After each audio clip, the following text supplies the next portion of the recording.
Hello WhatsApp guys, সিপিস here and আপনাকে স্বাগতম আর একটা ইন্টারেস্টিং বিল্ড ডিসকাশন ভিডিওতে। আর এই বিল্ডে আমরা কোরাই 5-12400 এর মতো পাওয়ারফুল সিপিইউ এবং RTX 3050 অনেক প্রমিসিং গ্রাফিক্স কার্ডকে ইনক্লুড করতে চাচ্ছি। তার মানে হচ্ছে আপনি যদি একজন গেমার হয়ে থাকেন অথবা কন্টেন্ট ক্রিয়েটর, আর বিশেষ করে আপনি যদি 3D মডেলিং থেকে শুরু করে ভিডিও এডিটিং এর মতো কাজ করে থাকেন অ্যাজ এ ক্রিয়েটর, তো সেক্ষেত্রে আপনার জন্য এই বিল্ডটি একটি আদর্শ বিল্ড হতেই পারে।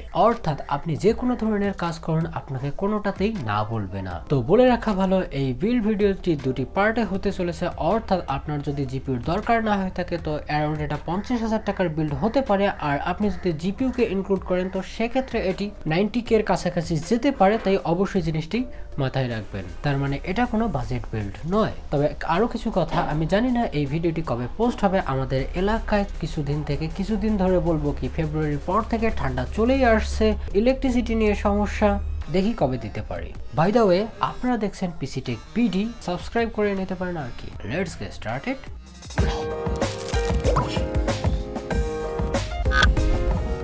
তো যেহেতু এটা একটা কোয়ালিটি সম্পন্ন বিল্ড হতে চলেছে, তাই সকল কম্পোনেন্ট এখানে কোয়ালিটি সম্পন্নই বাছা হয়েছে, তাই আপনি সেটি নিয়ে টেনশন মুক্ত থাকুন। তো আমরা জানি কোরাই 5-12400 সিপিইউ এখানে বিল্ড হবে, তো এক নম্বরে চলে গেল। আর এটি কেন, তাছাড়াও আমরা যদি আরও সিপিইউ দেখি তো কথা হচ্ছে এফ ভেরিয়েন্টও তো আমরা নিতে পারি। ওয়েল, তো আপনি যদি কোনো সময় এটি বিক্রি করতে যান তো আইজিপি এখানে অনেক ইন্টারেস্টিং সেলিং পয়েন্ট হতে পারে পরবর্তীতে বিক্রির জন্য। অপরদিকে কিন্তু এফে 500 বা 1000 টাকা কম পেতে পারেন, কিন্তু কনসিডার করতে হচ্ছে আইজিপি কে। তো এটি আপনি কততে পেয়ে যাবেন? এটি অ্যারাউন্ড 19,000 টাকার মধ্যেই পেয়ে যাবেন, যা আসলে একটা গুড ডিল আমি বলতেই পারি। আর মাদারবোর্ড, অবশ্যই এখানে একটা ভালো কোয়ালিটি সম্পন্ন মাদারবোর্ড নেওয়া উচিত।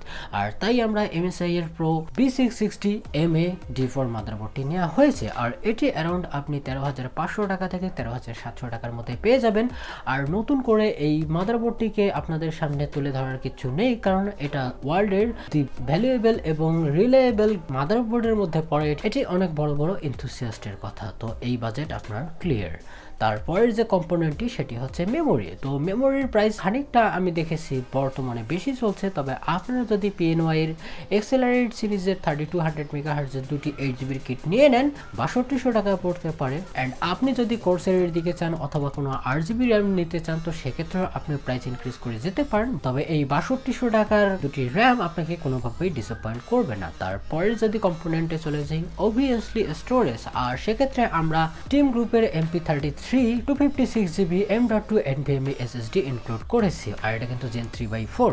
নাম্বার 5 যে কম্পোনেন্টটি থাকছে সেটি হচ্ছে পাওয়ার সাপ্লাই। আর পাওয়ার সাপ্লাই এখানে অনেক ইম্পর্টেন্ট, তাই আমরা এখানে Corsair CX 450M PSUT ব্যবহার করব। তো অনেকেই এখানে বলতে পারে যে সিপি এত বড় একটা গ্রাফিক্স কার্ড চলবে, তো সেক্ষেত্রে বর্তমান সময়ে এসে 450 ওয়াট এটা তো অ্যাকসেপ্টেবল না। তো আপনাদেরকে বলছি, এটি আমি i5 এবং RTX 3050 কম্বিনেশন করে যা মোট পাওয়ার আসে অ্যারাউন্ড 200 থেকে 220 ওয়াট পর্যন্ত ম্যাক্সিমাম যেতে পারে আপনার ম্যাক্সিমাম গেম ইউজেসে, অথবা কিছু বাড়তেও পারে, কিন্তু এর উপরে আর যায় না। তাই 450M এটি মোর দেন এনাফ। আর এটি না করলে আমাদের বাজেট 4-5 হাজার টাকার উপরে চলে যায়। তো এটি আপনি 35 থেকে 3600 টাকার মধ্যে পেয়ে যাবেন। আর এটা অবভিয়াসলি Corsair কাছ থেকে আসছে, তাই আপনাকে অবশ্যই একটি তো চিন্তা থেকে নিশ্চিত করতেছে। এন্ড এটি সাজাবেন কিসে? অবভিয়াসলি কেসে। তো কেসে সেক্ষেত্রে আপনারা ডিপকুলের Macube 110BK এর মতো মিনি টাওয়ার নিতে পারেন। আর এটি আমি সিলেক্ট করেছি কারণ এর যে বিল্ড কোয়ালিটি এবং লুকিং, এটি অন্যান্য চিপ কেসের তুলনায় একটু প্রিমিয়াম লাগে। তবে এখানে আপনাকে আরেকটু খরচ করতে হবে, অর্থাৎ আপনাকে দুইটা যদি সামনে সাধারণ ফ্যান কিনে থাকেন তো সেক্ষেত্রে 500 বা 1000 টাকা যেতেও পারে। বাকিটা আপনি যদি প্রি ইনস্টল ফ্যান কিনতে চান তো গ্যামডিয়াস বা মন্টেকের মতো আপনি কেসও কিনতে পারেন, লুকিং এ কোনো সমস্যা দেয় না। তো এই কম্পোনেন্টগুলো যে আমরা ইনক্লুড করেছি 6টি কম্পোনেন্ট, তো সেগুলোর যদি আমরা ক্যালকুলেশন করি তো সেক্ষেত্রে এটি 49,000 থেকে 50,000 টাকা যেতে পারে। আর এই পর্যন্ত যদি আপনি বিল্ড করতে চান, আপনি অনায়াসে যে কোনো ধরনের প্রোডাক্টিভ টাস্ক আপনি করে নিতে পারেন, এক্সেপ্ট ভালো মানের গেমিং। বিশেষ করে আপনি যদি ফ্রিল্যান্সার হয়ে থাকেন অথবা শুধুমাত্র আপনার ভিডিও এডিটিং এর কাজ, ইটস মোর দেন এনাফ। কিন্তু আপনি যদি একজন গেমার হয়ে থাকেন, অবশ্যই আপনাকে লাগবে একটা ডিসক্রিট জিপিইউ বা ডেডিকেটেড গ্রাফিক্স কার্ড।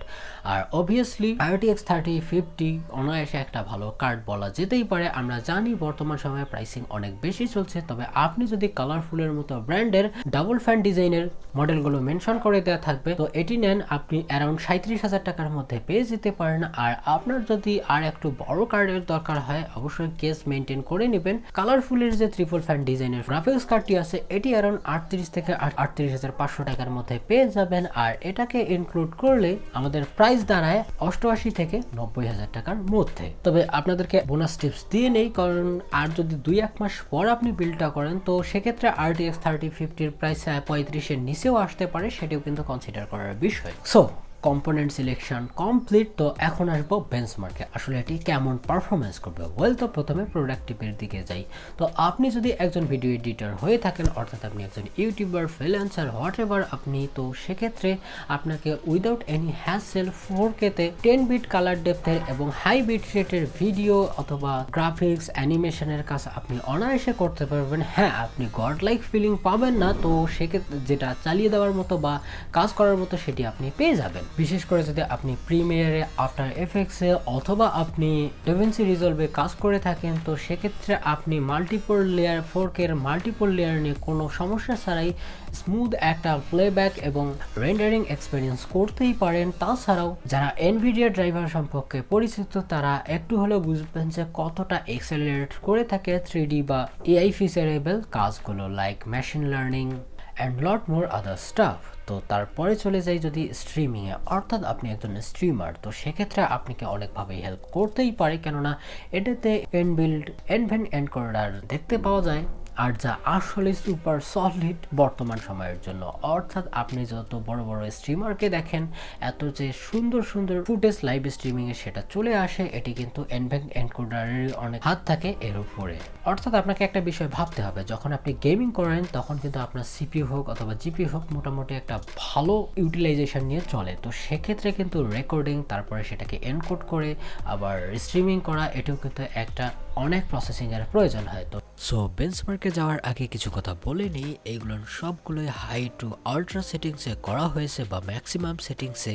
আর অবশ্যই মাথায় রাখবেন এগুলো শুধুমাত্র রেস্টারাইজেশন পারফরমেন্স, নট এ ডিএলএসএস বা এআই ফিচারেবল অথবা এখানে RTX এর কোনো ফিচারই এখানে ইনক্লুড করা হয়নি, তবে এটি আপনারা বোনাসের জায়গায় রেখে দিতে পারবেন, যা খুব একটা বিষয়।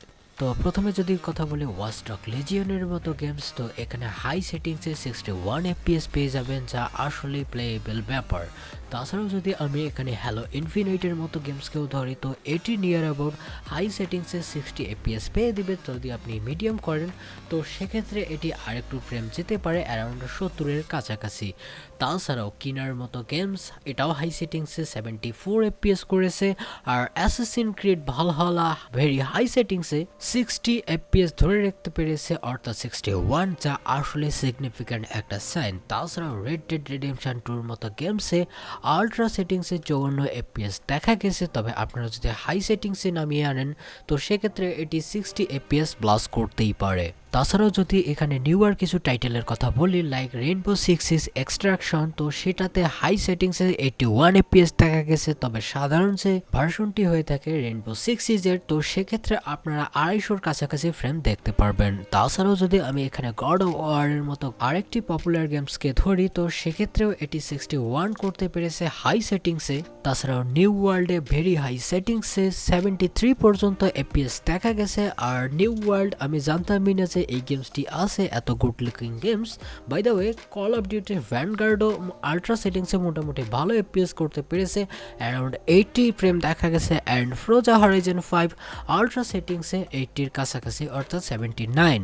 তাছাড়া আরও কিছু যদি পপুলার টাইটেল দেখি, আর বাংলাদেশের জাতীয় ক্রাশ গেম GTA 5 এটি ভেরি হাই সেটিংসে 96 FPS দেখা গেছে। তাছাড়াও দি এসেন্টে 98 FPS, call of duty warzone প্যাসিফিকে আল্ট্রা সেটিংসে 92 FPS দেখা গেছে, অ্যান্ড ফার ক্রাই 6 এর মতো হ্যাভি এবং নতুন টাইটেলেও 84।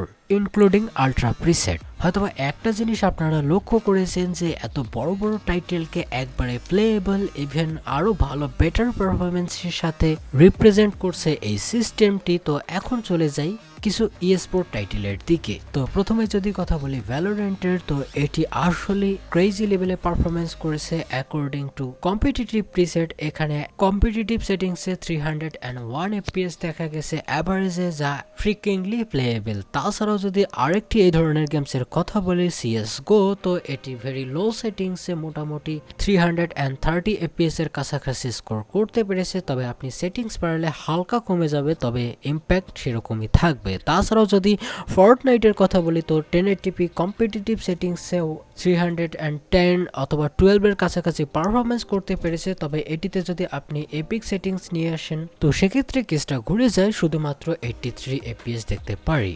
অলমোস্ট সকল পপুলার গেমসের বেঞ্চমার্ক আপনাদের সামনে থাকলো, অবশ্যই আপনাকে এটি অনেক হেল্প করতে পারে। তো বেঞ্চমার্ক দেখার পর একটা জিনিস তো ক্লিয়ার, এই গ্রাফিক্স কার্ড বা এই সিস্টেমটি কোনোভাবেই ডিসঅ্যাপয়েন্টিং সমৃদ্ধ পারফরমেন্স অফার করছে না, মোটামুটি ভালো বলা যেতেই পারে। তো এখন আসি কনক্লুশনে, এই ধরনের পিসি কি আপনার বিল্ড করা উচিত? ওয়েল, তো আপনি যদি আরেকটু ওয়েট করতে পারেন, এমনি পিসি বিল্ড করতে পারেন, গ্রাফিক্স কার্ডের জন্য একটু ওয়েট করতে পারবেন। তাছাড়াও GTX 1660 সুপারের মতো গ্রাফিক্স কার্ড বর্তমানে 28,000 টাকার মধ্যে চলে এসেছে নিউ, সো সেদিকেও আপনারা দেখতে পারেন। আর ওভারঅল যদি আপনি পিসির পারফরমেন্সের কথা বলেন, তো এটি মিড রেঞ্জ ক্যাটাগরিতে ইটস ওকে অ্যান্ড এক্সেপশনাল। আর সবশেষে একটা কথাই বলবো, এই পিসি থেকে আপনি যতটুকু আশা করেন ঠিক ততটাই পাবেন, বা ইভেন বেশিও দিতে পারে। অর্থাৎ যে কোনো ধরনের মডার্ন এবং হাই এন্ড কাজ আপনি এটা থেকেই সারতে পারেন। তো সেক্ষেত্রে আপনার জন্য ভালো অপশন হতে পারে 88 থেকে 90,000 টাকার বিল্ডটি। আই হোপ যে ভিডিওটি আপনাকে ভালো লেগেছে। তো যদি লেগে থাকে অবশ্যই একটা লাইক দেবেন, আর যদি কিছু বলার থাকে কমেন্টে সেটা জানিয়ে দিবেন। সামনে আরো ইন্টারেস্টিং ভিডিও আসছে, তো দেখার জন্য ধন্যবাদ। আজকের মতো এ পর্যন্তই। ভালো থাকবেন, সুস্থ থাকবেন, বাই বাই।